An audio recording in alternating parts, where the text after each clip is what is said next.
खरं म्हणजे कालचा निकाल हा धनशक्तीने जनशक्तीवर मिळवलेला तो विजय आहे।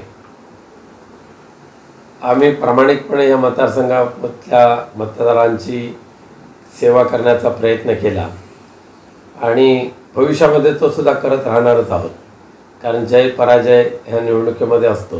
परंतु जय मिळवण्यासाठी ज्या अपप्रवृत्तीचा वापर कोकण प्रांतामध्ये झाला, सिंधुदुर्ग रत्नागिरीमध्ये झाला, ही अपप्रवृत्ती कोकणला घातक ठरणारी आहे।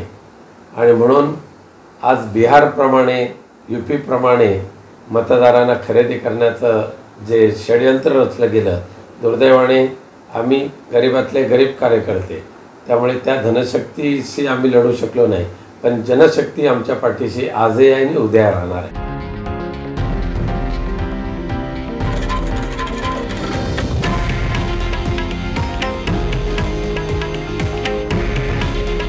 हे आहे देशातील नंबर 1 न्यूज नेटवर्क आणि आपण पाहत आहात TV9 मराठी।